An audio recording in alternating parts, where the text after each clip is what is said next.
Hello student, myself Hetal Goswami from Ma Asapura Vidya School.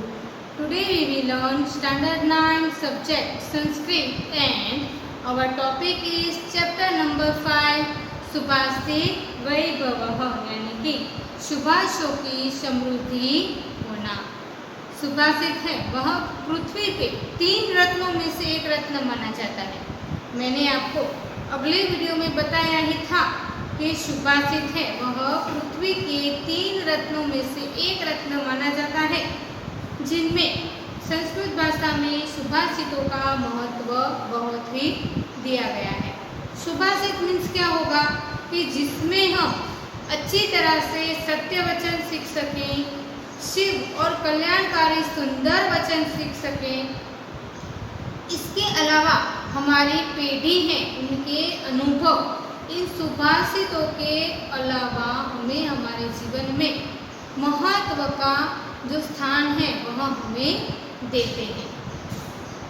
इस chapter में अलग अलग विभक्ति में अलग अलग सुभाषित दिए गए, जिनमें विभक्ति का प्रयोग करके एक तरफ संस्कृत भाषा को सिखाया जा रहा है और दूसरी तरफ उसी सुभाषितों के कारण हम हमारे जीवन में क्या सीख सकते हैं, अच्छे अच्छे जो कार्य हैं वह करना सीख सकते हैं।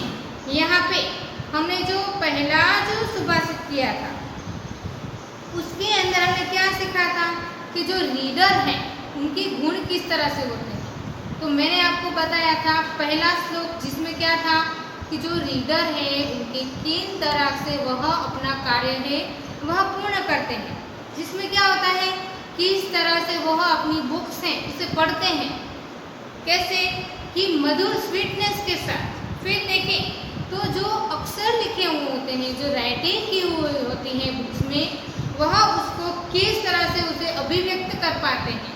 फिर है पदों का अलग अलग तरह से विभाजन करते हुए।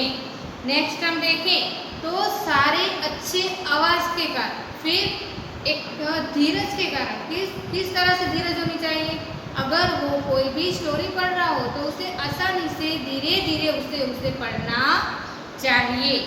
इसी तरह से जो 6 गुण हैं, 6 जो क्वालिटी हैं, 6 क्वालिटी हैं, वह किनकी है पहले सुभाषित में तो रीडर की थी। इसी तरह अगले वीडियो में हमने दूसरा श्लोक भी देखा। दूसरे श्लोक में क्या था, उसका जो मेन हेडिंग है वो चलायमान जगत है, उसमें मनुष्य है उसकी कीर्ति किस तरह से होनी चाहिए उसकी वहाँ पे बात की गई है। ठीक है, इसमें क्या था कि जिस तरह से धन है, मनुष्य है, उसका मन कैसा है, एक ही दिशा में रह पाता नहीं है। इसी तरह से धन किस तरह से है, धन एकदम चंचल माना गया है। इसी तरह से हमारा मन है वह भी चंचल माना गया है। इसी तरह से जीवन में जो युवान लोग होते हैं, युवान लोग वो क्या करते हैं, अपने जीवन में अपना कार्य है वो चंचलता से करते हैं। जैसे कि मैंने आपको एग्जांपल दिए थे कि जब भी 14 से लेके 19 तक की जो ईयर है उसमें क्या होता है, उनका मन है वो अलग अलग दिशाओं की ओर जाता है। उन दिशाओं के कारण क्या होता है, कभी वो सोचता है मैं ये कर लूँगा वो कर लूँगा, इसी तरह से उनका मन है वह एक ही दिशा में रह पाता नहीं है। इसी तरह से आज हम करेंगे तीसरा श्लोक, जिसका मैंने यहाँ पे ट्रांसलेशन भी लिखा है। देखें तो मक्षिकाः व्रणमिच्छन्ति धनमिच्छन्ति पार्थिवाः नीचाः कलमिच्छन्ति शान्तिमिच्छन्ति साधवः। मैंने आपको पहले ही बताया कि यहाँ पे ग्रामर का बहुत सारा यूज हुआ है। यहाँ पे देखें तो व्रणमिच्छन्ति, धनमिच्छन्ति, कलमिच्छन्ति, शान्तिमिच्छन्ति, ये सारे वर्ड कैसे हैं, एक तरह से ही दिखते हैं ना। यहाँ पे क्या होता है, संधि होती है किस चीज़ की, वर्ण प्लस अच्छन्ति, यहाँ पे मीच्छन्ति, ई कैसा है, बड़ा ई है। अब इसका ट्रांसलेशन हम देखें तो पहले इसके हार्ड वर्ड्स देखें। यहाँ पे क्या है, मक्षिकाः, मक्षिकाः यानी मीनिंग क्या होगा उसका, जो हाउसफुल्स होती हैं उनकी बात है। फिर देखें तो वर्णम, वर्णम यानी कि जो बाउंड होता है उसके यहाँ पे बात की गई है। मक्षिका यानी जो मक्खियाँ होती हैं, वर्णम यानी कि जिस तरह से हमें कुछ लग जाता है उसके कारण हमारे शरीर पे घाव हो जाता है उसकी बात है। इसी तरह नीचहा यानी कि मीन, वाइड। फिर देते हैं साधव, साधव यानी कि जो गुड पीपल होते हैं, साधु संत होते हैं, उनकी यहाँ पे बात है।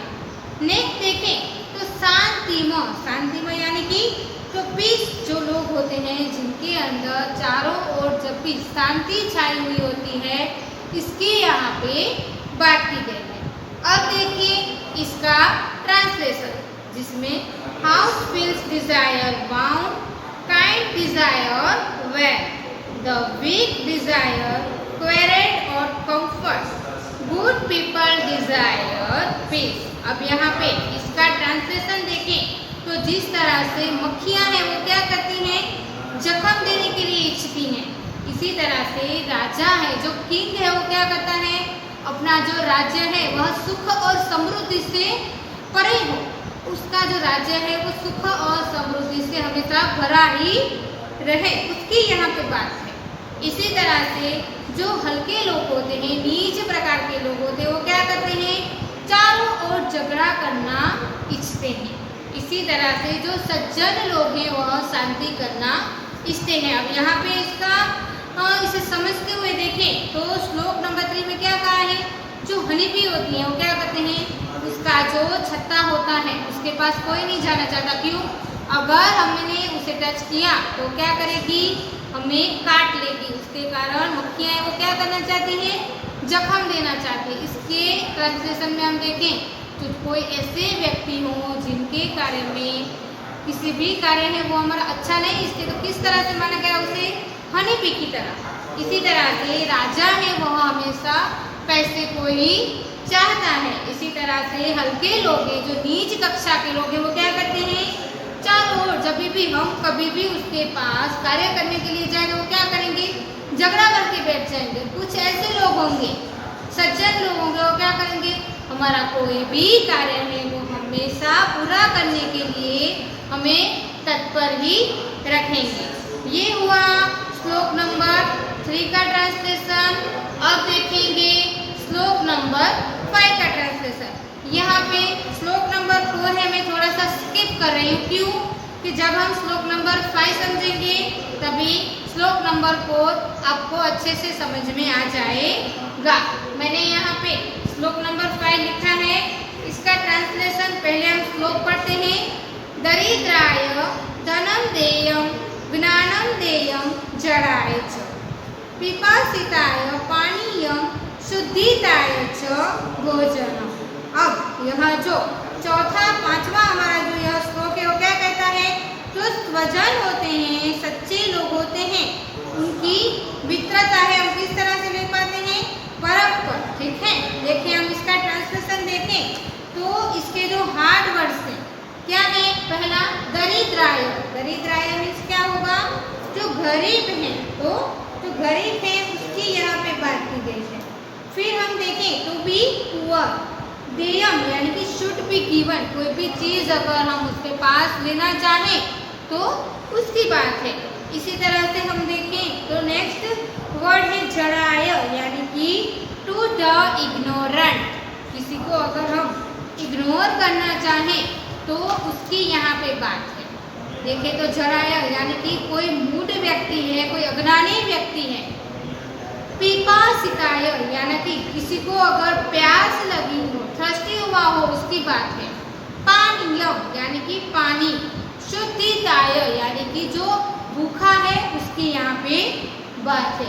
अब देखिए इसका ट्रांसलेशन क्या कहा है यहाँ पे, श्लोक नंबर 5 का translation.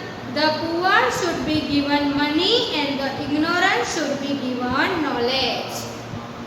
Water should be given to the thirsty and food should be given to the hungry. अब इसका ट्रांसलेशन देखें तो जो गरीब है वह धन को पाना चाहता है। अगर गरीब है उसे हमें क्या दान करना चाहिए, धन को दान करना चाहिए।